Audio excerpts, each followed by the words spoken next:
Hello မင်္ဂလာပါခုတစ်ခါမှာတော့ချမောင်ကျော်ကြော်စားကြမယ်နော်ချမောင်ကျော်ကြော်ဖို့အတွက်ကိုပါဝဲနဲ့ပစ္စည်းလေးတွေကတော့ကျွတ်သွန်ဖြူ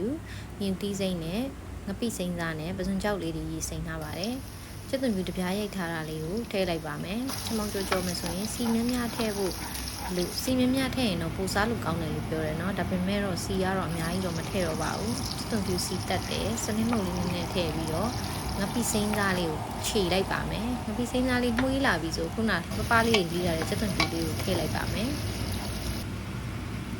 ငြူတိမှုအစိမ့်မှုလေးထည့်တယ်ဒီငြူတိမှုကတစုံလောက်ထည့်တာနဲ့အရန်ဆက်တယ်ဥဆက်ကြီးရဲ့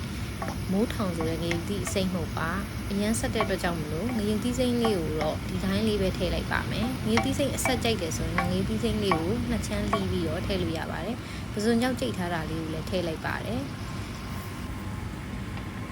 ထည့်ပြီးဆိုရင်ချမောင်လေးထည့်ပြီးတော့ချမောင်လေးတွေရေထွက်လာပါတယ်ရေချောက်လာတဲ့အထိကြော်ပါမယ်စားအချို့မှုထည့်ပါမယ်နည်းနည်းလေးတာလေးကြိုက်တယ်ဆိုရင်တော့ငမ်းပြားကြီးထည့်လို့ရပါတယ်ငမ်းပြားကြီးထမင်းစားဆုံးနဲ့တစ်စုံနှစ်စုံလောက်ထည့်လို့ရပါတယ်ချက်သွန်ဖြူများများလေးနဲ့မို့လို့အရန်စားကောင်းတယ်ချက်သွန်ဖြူလေးတွေများများကြိုက်တာမို့လို့အများကြီးထည့်ထားတယ်ငရုတ်သီးစိမ့်လေးတွေကတော့မချမ်းမဲ့နဲ့ဒီတိုင်းပဲထည့်လိုက်ပါတယ်ရေလေးချောက်လာတော့ပစွန်ချောက်ကလေးကွာနေဖြူလိုက်ပြီးတော့ရပါပြီစားလို့ရပါပြီချမောင်ကျော်လေးကတော့ချင်းကန်ဆက်ကလေးတကယ်ကိုအရန်စားကောင်းပါတယ်